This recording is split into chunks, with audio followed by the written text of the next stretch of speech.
서양 속담에 이런 속담이 있습니다. 읽어볼까요? 시작. 포도주와 친구는 오래될수록 좋다. 맞습니까?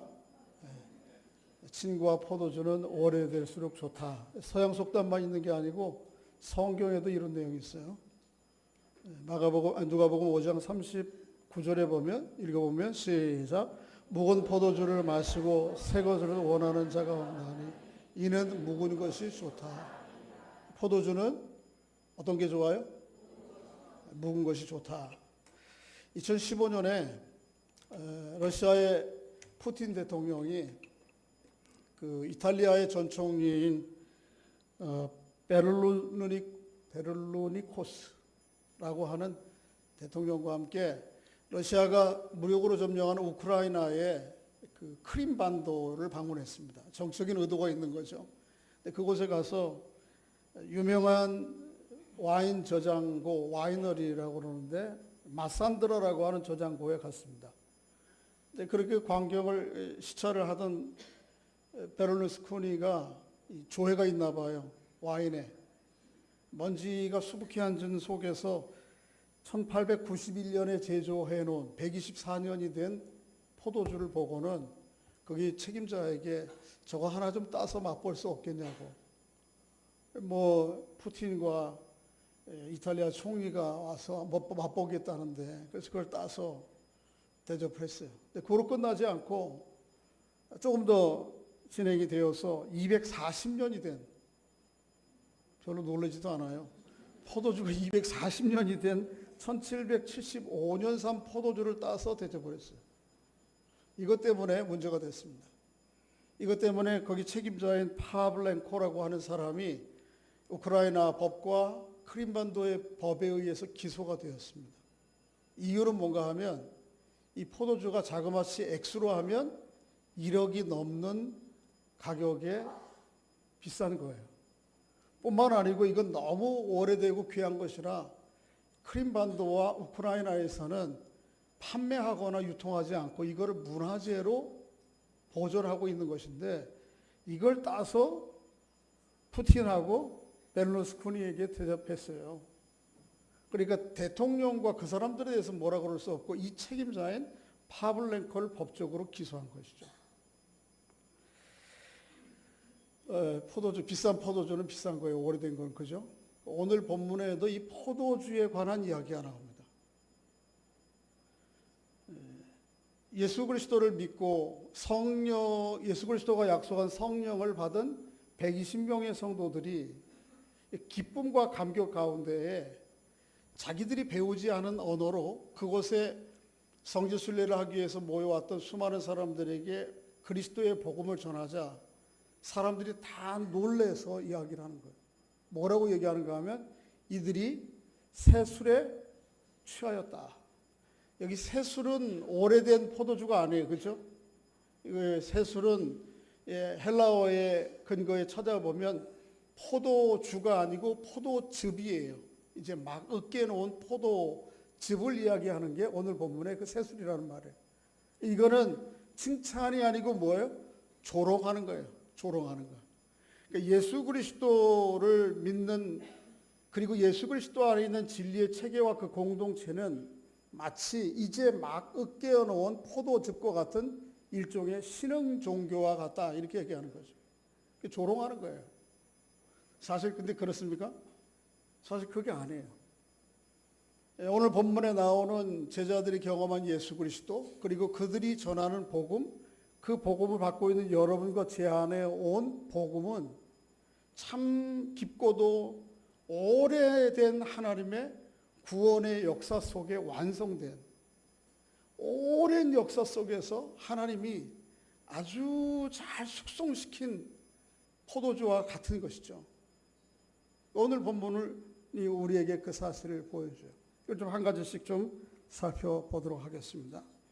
자, 성령이 보편적으로 임하는 것. 이전의 구약성경 시대에는 때로는 어떤 선지자에게, 어떤 왕에게, 제사장에게 특별한 하나님의 일을 맡기기 위해서 성령의 임재함이 있었어요. 그러나 예수 믿는 모든 사람들에게, 하나님만 아는 모든 사람들에게 보편적으로 임하지는 않았어요. 그래서 예수님 약속하시기를 자신을 십자가와 죽으심 이후에 자기를 믿는 사람들에게는 모든 사람들에게 예외 없이 뭘 준다고요? 성령을 선물로 주신다 그런 거예요. 이전에 한 번도 보편적으로 교회 공동체에 임하지 않았던 성령, 어느 특정한 사람들에게 임했던 성령이 예수 믿는 모든 사람들에게 임할 것이라는 거예요. 이걸 기다리라고 주님께서 말씀하셨어요.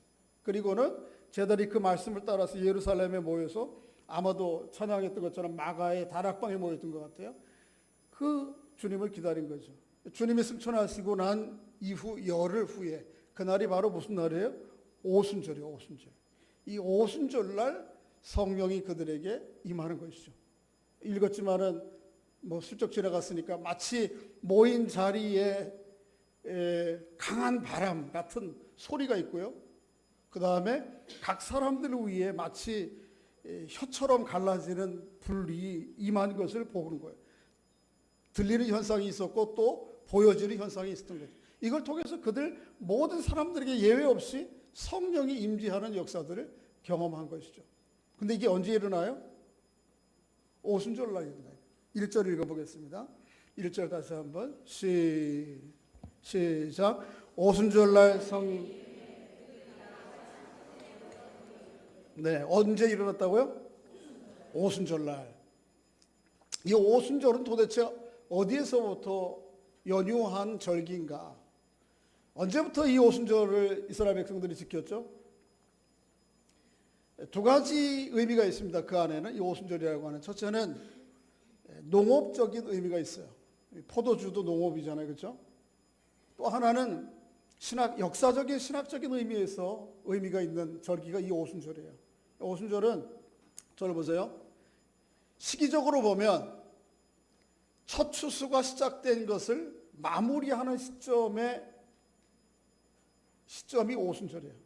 이스라엘 백성들은 이 첫 추수를 언제 시작하냐 하면 6월절에 시작하는 거예요.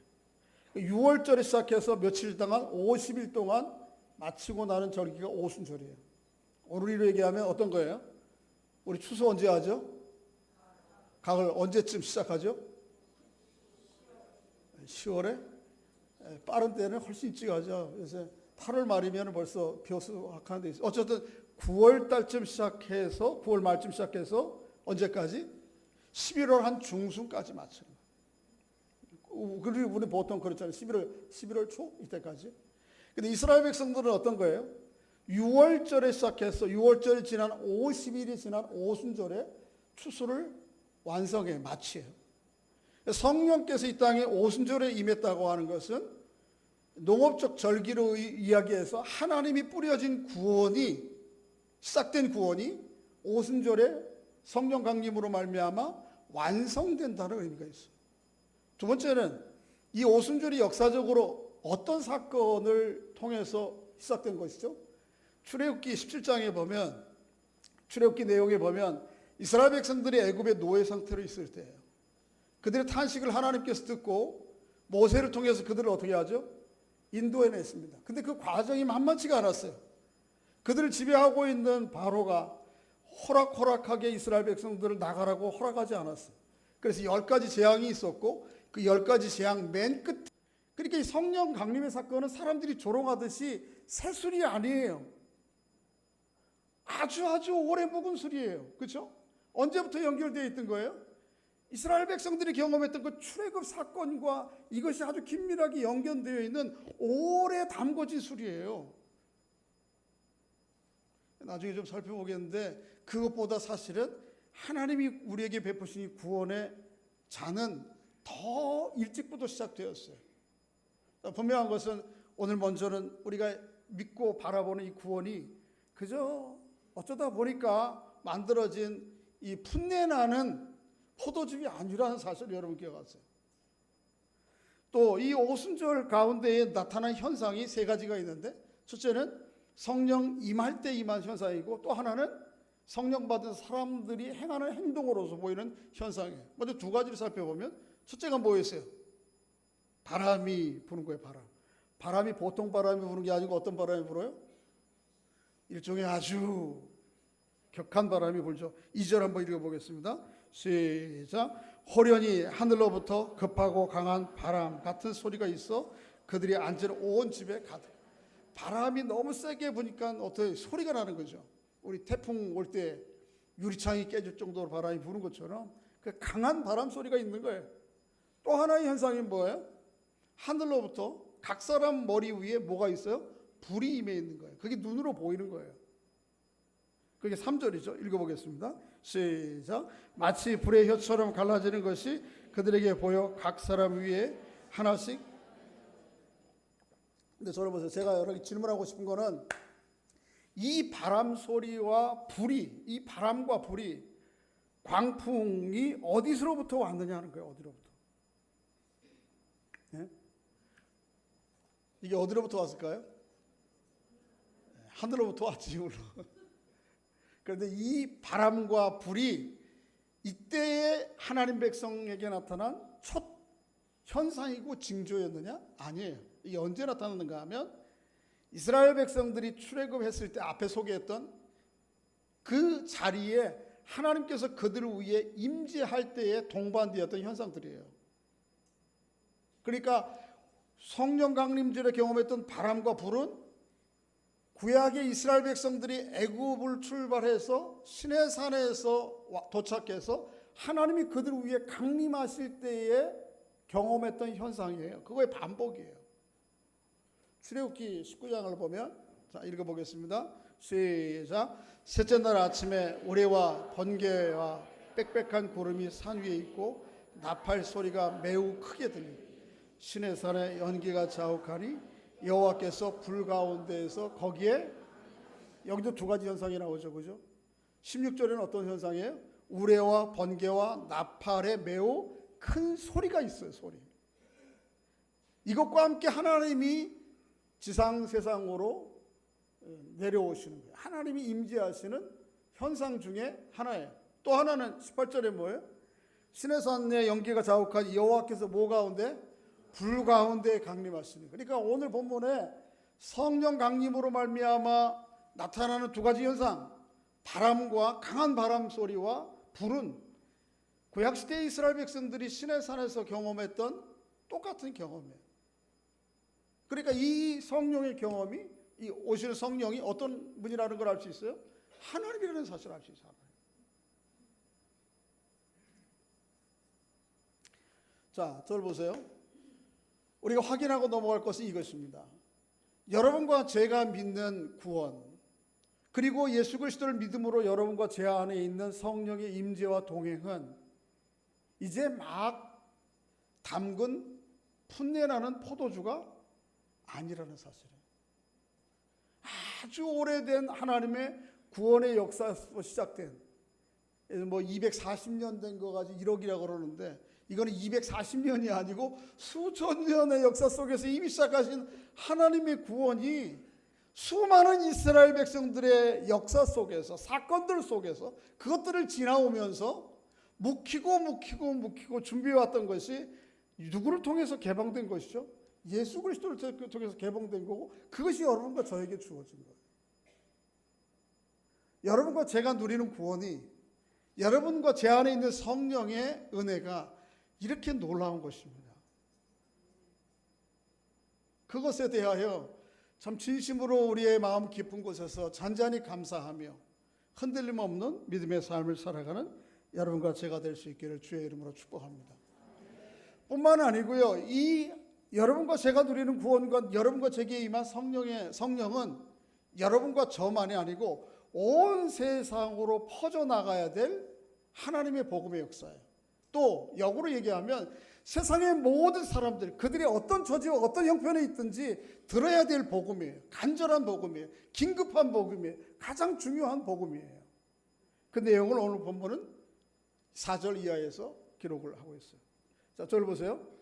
이렇게 바람 소리와 성령의 임함으로 마음에 큰 기쁨과 확신을 가졌던 사람들이 예루살렘 시내로 나간 거죠.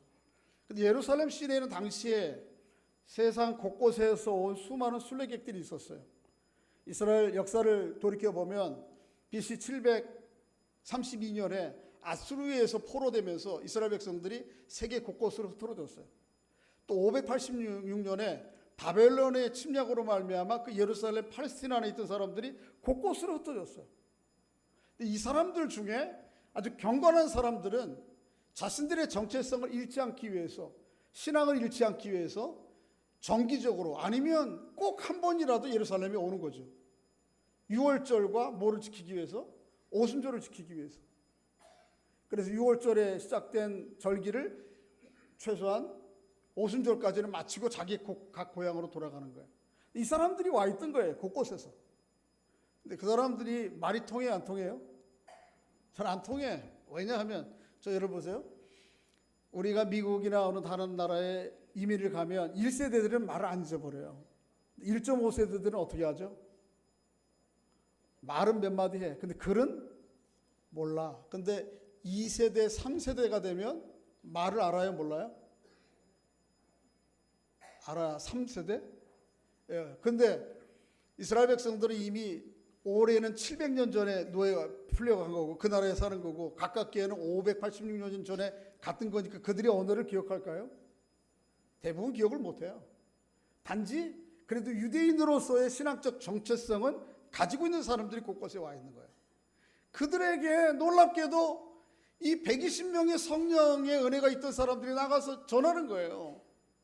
그런데 이상하게 자기 안에 있는 그리스도의 복음을 뭐 좀 터쳐야 되는데, 그런데 하나님께서 놀랍게 그때 기적적인 역사를 베풀어서 그들의 언어로 말하기 시작하는 거예요. 그들의 언어로 누구를 전해요? 그리스도를 전하는 거예요. 이게 간절한 거예요, 속에.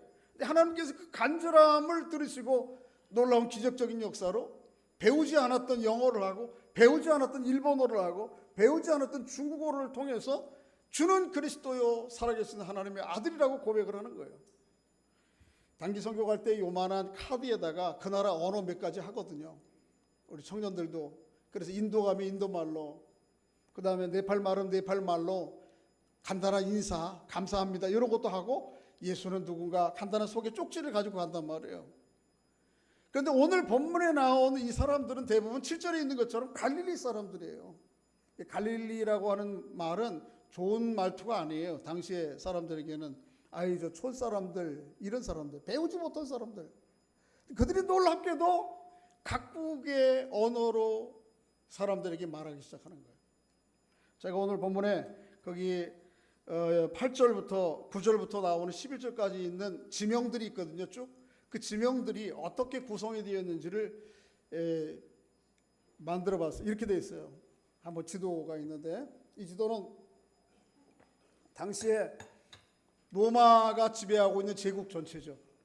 그래서 사람들이 땅끝이라고 할 때는 이 지금의 터키, 스페인이죠, 스페인. 근데 어쨌든 이게 지중해 연안이 당시에 로마가 지배하고 있는 제국 전체. 그런데 오늘 본문에 9절 이하에서부터 11절에 나오는 각 지명들이 이렇게 구성이 되어 있어요. 어디를 중심으로 하느냐 하면 예루살렘을 중심으로 9절 전반절에 나오는 지명들이 다 동쪽에 있는 지명들이에요. 메소포타미아, 바데, 메데, 엘람. 그런가 하면 9절 하반절에 나오는 지명들과 10절에 나오는 지명들은 다 북쪽에 있는 지금의 터키 지방의 아시아에 있는, 당시 아시아에 있는 지명들이에요. 그 다음 11절, 9절, 10절 하반절에 나오는 지명들이 남쪽 지명들이에요. 구레네, 리비아, 애굽, 아라비아, 지금의 아프리카 북부 지방. 그 다음에 맨 마지막에 나오는 지명들이 서쪽 지명이에요. 그레데와 로마. 뭘 얘기해요? 복음이 우리는 서, 남, 북 이렇게 얘기하는데 성경은 오늘 어떻게 이렇게 되어 있어요? 동, 북, 남, 서. 뭘 얘기하는 거예요? 세계 전체라는 거예요. 당시 시각으로 보면. 세상의 모든 사람들의 언어로 복음을 전하는 거예요. 자, 켜주세요, 불. 뭘 얘기하는지 아시겠죠? 이 복음이 가야 될 최종적인 목적지가 어딘지 우리에게 보여줘요. 뿐만 아니고 사는 민족과 자리와 언어와 형편이 어떻든 그들에게 모두 필요한 것이 하나 있어요. 그게 뭐예요? 예수 그리스도의 복음이에요. 오늘 이 시대의 여러분과 저도 마찬가지예요. 우리는 다행스럽게도 언어가 같아서 의사소통하는 데 어려움이 없지만 그럼에도 불구하고 우리의 삶의 처지 형편이 다 달라요. 그럼에도 불구하고 우리에게 필요한 거 한 가지 있어요. 꼭 필요한 거, 절실하게 필요한 거, 긴급히 필요한 거. 그게 뭐야? 그리스도의 복음이라는 거예요. 이 간절함이, 하나님의 마음이 120명의 성도들에게 드러난 거죠. 그 능력이 드러난 거예요. 그래서 그들이 배우지 않은 언어로 만나는 사람마다 그들의 언어로 그리스도의 복음을 증거하기 시작합니다. 그러니까 하나님, 우리 여러분과 제가 누리는 복음은 참 놀라운 비전과 꿈 가운데에 역사 속에 흘러온 것이에요. 아까도 말씀드렸지만 이미 오래전 하나님께서 오랫동안 빚어온 구원이고, 또 이 구원은 세상 모든 것을 향해 퍼져가야 될, 또 세상의 모든 사람들이 진정 이것으로 통해서 만족을 누릴 만한 복음이라는 거예요.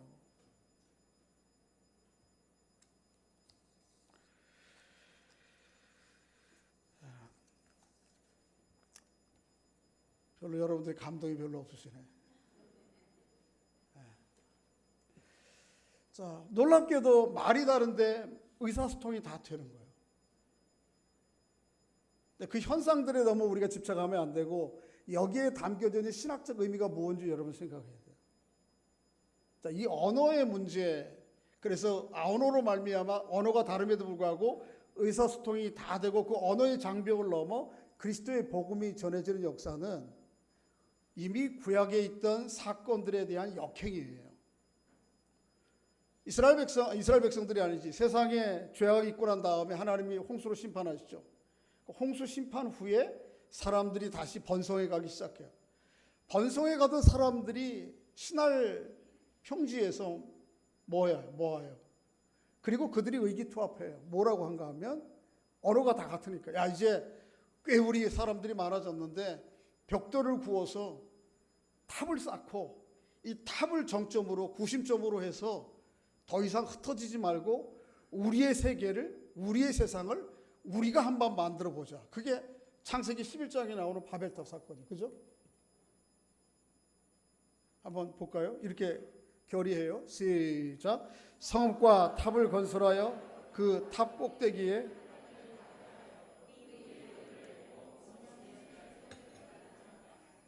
탑을 어디에 쌓고요? 꼭대기에. 사람들이 인공 구조물이라 할지라도 어마어마한 것을 보면 거기에 대한 경외심이 생기는 거거든요. 그래서 그렇게 하자.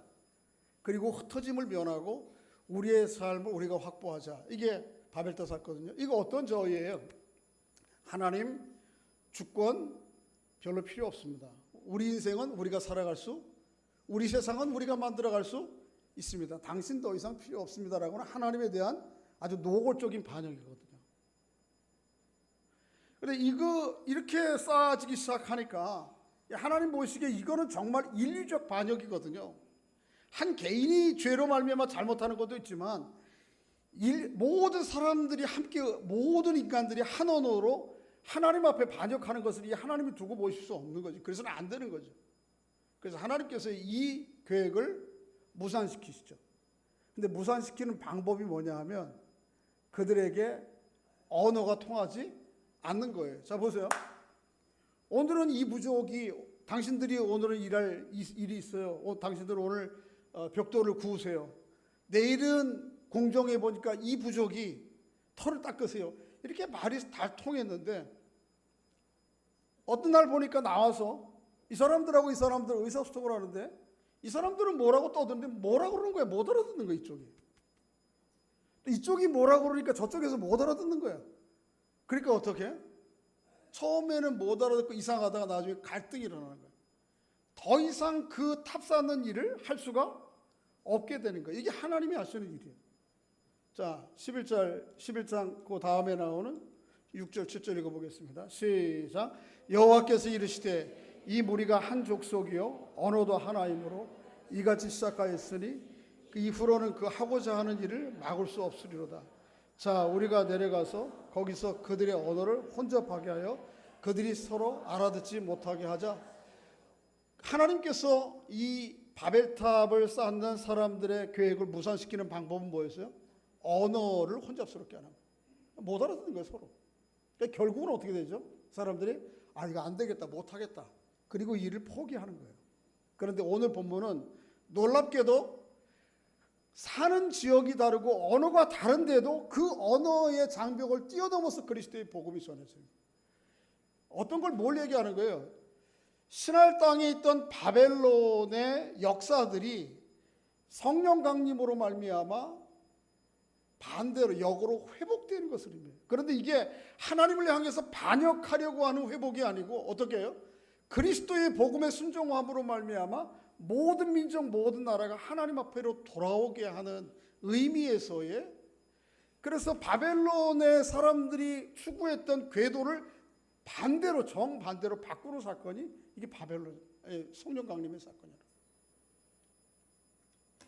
하나님의 구원의 역사는 이렇게 오래된 거예요. 이제 갓 담근 포도즙이 아니야.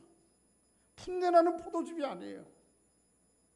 오래오래 하나님의 계획 가운데 수많은 역사 가운데 여러분과 저에게 와서 뚜껑이 열린 거예요 지금. 또 뿐만 아니고 세상의 모든 사람들에게 증거돼야 될, 세상의 모든 사람 진정으로 이 그리스도의 복음의 은혜로만 정말 진정한 만족이 있는 거예요. 그 내용을 오늘 본문 우리에게 보여주고 있는 것이죠. 마지막 한 가지 더 좀 확인할 게 있어요. 예수 그리스도의 복음과 성령 받은 사람들이 전하는 내용이 무엇이느냐 하는 것입니다. 오늘 본문에는 아주 간단히 이렇게 기록하고 있어요. 10절이죠. 10절. 11절입니다. 시작. 그레데인과 아라비아인들이라 우리가 다 우리 각 언어로 하나님의 큰 일을 말함을 듣. 그들이 전한 내용이 뭐라고요? 하나님이 하신 큰 일. 저 보세요. 하나님이 하신 큰 일이 뭘까요? 성경의 역사 가운데 굉장히 많아요. 오늘 본문이 아주 이렇게 대조적으로 연결되고 있는 출애굽과 시내산 사건, 여기에 수많은 기적들이 있었죠. 그런데 하나님이 하신 일의 클라이막스는 뭐예요? 하나님이 하신 구원의 클라이막스는 하나님이신 자신이 세상 가운데 육신을 입고 오셔서 우리를 위해서, 사람들을 위해서 십자가에 죽으시고 부활하신 사건이에요. 오늘 본문의 11절에 나가서 세자들이 뭘 얘기하면 이걸 얘기한 거예요.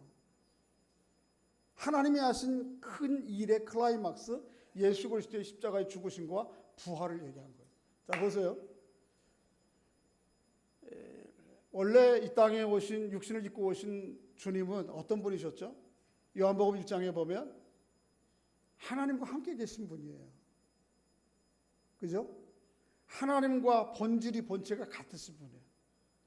근데 하나님께서 그 이위 되신 삼위일체 되시는 예수 그리스도를 하나님의 아들 이 땅에 보내시기로 작정하셨죠. 그래서 우리와 같은 육신을 입고 오세요. 여러분과 저와 같은 육신을 입고 있다고 하는 거, 이거 굉장한 일이에요. 굉장한 일. 여러분과 저는 몸을 입고 있기 때문에 이 몸이라고 하는 실존적 고난과 또 아픔 가운데 예외일 수가 없어요. 다 누구나 다. 안타깝게도 나이가 들면 어떻게 해요? 우리 누님들처럼 이렇게 하얗게 늙어요. 쪼글쪼글하고. 빨리 차를 타라 그래도 못 타. 안 움직여져 몸이. 일어나는데도 엉덩이가 먼저 일어나.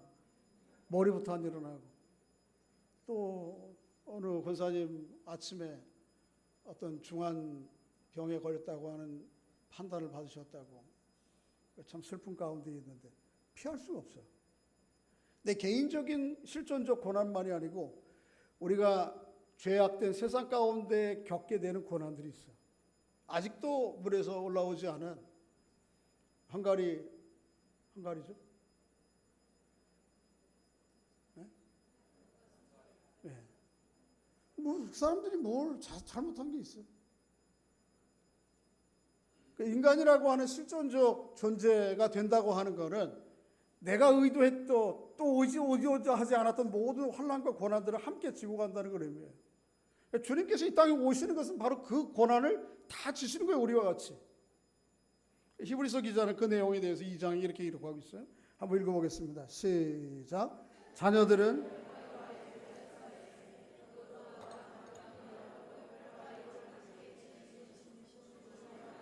죽음을 곧 마귀를 멸하시며 또 죽기를 무서워함으로 한평생 매어 종노릇하는 모든 자들을 놓아주.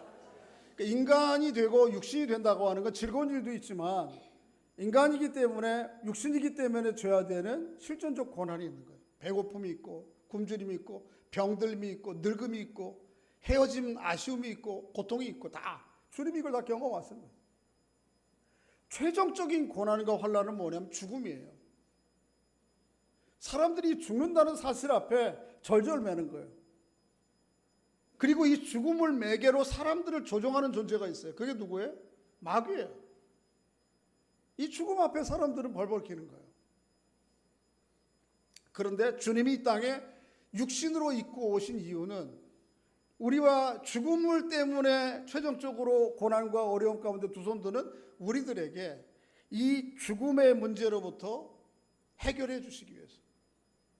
사도 바울이 나중에 로마서에 보면 그러거든요. 사망아, 네가 쏘는 것이 어떠냐. 그 죽음에 대한 공포와 죽음을 얘기하죠. 절망을 얘기하는데 죽음으로 말미암은 공포와 죽음이 네가 뭘, 예수 믿는 사람들에게 이게 자유로워지는 거예요. 한평생 이것 때문에 사람들이 종노릇해 가요. 그런데 주님이 이 문제를 해결하기 위해서 우리와 같이 혈과 육체를 입고 오시는 것이죠. 17절 18절 한번 더 읽어보겠습니다. 시작. 그러므로 그가 범사의 형제들과 같이 되심이 마땅하다. 이는 하나님의 일에 자비하고 신실한 대제사장이 되어 백성의 죄를 속량하려 하심이라. 그가 시험을 받아 고난을 당하셨은즉 심판받는 자들을 능히 도우실 수. 이것 때문에 오신 거예요. 이것 때문에. 그런데 주님이 혈과 육을 육체를 입고 오셨지만 이 구원을 이루기 위해서 치르신 대가는 참 혹독했어요. 그죠? 어디에 돌아가셨어요? 십자가는 인류가 당시까지 고안해낸 최고의 사람들을 고통스럽게 죽이는 방식이에요. 로마의 죄인들을 처벌하는 형틀이에요. 유대인들의 형틀이 아니에요. 로마 사람들은 이걸 고안해내고는 자국민들은 거의 십자가에 다는 일이 없었어요. 국가 반역죄 이거 이외에는 우리들 사이에 때로는 우발적인 실수와 잘못들 또는 고의적인 실수와 잘못들이 있다 할지라도 십자가에 달지 않았어요. 로마 사람들. 그 정도로 이게 고통스러운 거예요. 또 나무에 달린다고 하는 것은 예수님이 자라오고 성장해온 유대교의 배경에서 보면 나무에 달린 것은 하나님 앞에 저주받은 사건이에요. 그걸 또 받아들여야 되는 거예요. 뿐만 아니고 자기와 함께 사랑했던 사람들로부터 다 버림을 당하는 거예요. 사랑했던 12 제자들조차 뒤돌아서고 만드는 것입니다.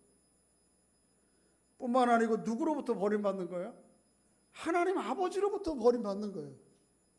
그 시편에 보면 아버지 아버지요 내 아버지 어찌하여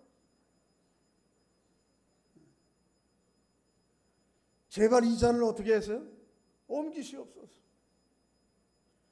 이게 주님이 십자가 몸을 입고 십자가를 지신 실체예요. 그러니까 우리가 만일 이것에 대해서 조금 더 진지하게 고민하고 생각해 본다면 우리에게 주어진 구원이 얼마나 놀라운 대가를 치르고 주어진 것인지를 알 수가 있는 것이죠.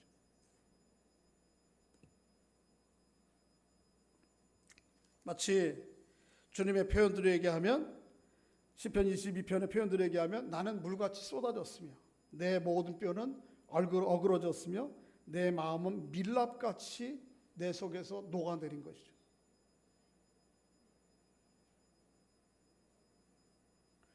농부가요 포도를 줄을 만들 때 어떻게 하느냐 하면 포도를 따가지고 와서는 어떻게 하죠?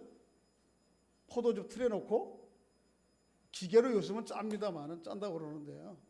제가 얼마 전에 한 1, 2년 전인 것 같은데 어느 무슨 여행 프로 있죠. 세계 무슨 하여튼 그런 거 있어요. 그런 거 좋아하는데 거기에 보니까 어느 지역의 중동의 어느 지방에 가서 여행하는 여행자가 전통적인 방식으로 포도주 만드는 것을 보여주더라고. 어떻게 하느냐 하면 포도를 다 수확해서 사람들이 이렇게 좀 걸어 다닐 수 있는 큰 통 속에다가 아주 그걸 시멘트로 제조한 것 같기도 해요. 그렇게 해놓고는 여인들이 이렇게 팔짱 끼고 우리 왜 시골에서 노동요 하듯이 그걸 막 밟고 다니는 거예요. 계속 하루 종일 밟아야 되니까 힘드니까 그거를 할 때 하는 노동요가 있는 거예요. 나는 장화 신고 하는지 알았더니 맨발로 하더라고요. 이 포도주를 좋아하시는 분들은 맨발로 누군가가 짚고 밟았다고 하는 걸 기억하시고 드세요. 이게 전통 방식이에요. 맨발로 여기 다리를 걷고 들어가가지고 그냥 걷는. 그렇게 밟고 나면 포도가 뭐가 되죠? 엉망이 되는 거지. 주님이 여러분과 저의 구원을 위해서 치르신 대가가 바로 그거라는 거예요. 온갖 사람들에게 짓밟히고 종교적으로 짓밟히고 하나님께 버림받고 완전히 만들어져 온 것이 여러분과 제가 누리는 구원이에요. 그래서 주님이 제자들과 함께 마지막 저녁 식사를 하시면서 이렇게 이야기하신 것이죠. 한번 좀 읽어보겠습니다. 누가복음 22장 19절 시작. 떡을 가져 감사 기도하시고 떼어 그들에게 주시며 이르시되 이것은 너희를 위하는 내 몸이니라. 너희가 이를 행하여 나를 기념하라 하시고 저녁 먹은 후에 잔도 그와 같이 하여 이르시되 이 잔은 내 피로 세우는 새 언약이니 곧 너희를 위하여 이 잔은 너희를 위한 뭐에 내 피다. 온갖 짓밟힘과 자신의 몸을 다 짜서 낸 구원이 여러분과 제가 누리는 구원이에요. 그러니까 이 오랜 구원의 역사 속에서 또 모든 세상의 모든 사람들에게 진정한 삶의 만족과 기쁨을 주는, 그리고 주님이 친히 자신의 몸을 짜서 만든 구원, 은혜에 대하여 우리가 어찌 감사하지 않을 수 있겠어요. 시편 기자는 이렇게 그 구원에 대해서 감사하고 찬양하는 거예요. 읽어보겠습니다. 우리의 고백으로 시작. 내게 주신 모든 은혜를 내가 여호와께 무엇으로 보답할까? 내가 구원의 잔을 들고 여호와의 이름을 부르며 여호와의 모든 백성 앞에서 나는 나의 소원을. 우리는 평생 매 순간마다 구원의 잔을 들고 여호와의 이름을 부를 수밖에 없는 거예요. 여호와께 영광을 돌리고 여호와 앞에 감사함을 드리고 감사하는 삶을 살아가게 될 수밖에 없는 것이죠. 이러한 구원을 오늘 본문의 성도들이 경험했던 것처럼, 그리고 나가서 이 복음을 전했던 것처럼 여러분과 제가 이 구원의 은혜를 풍성히 누리며 살아가는 은총이 있기를 주의 이름으로 축복합니다.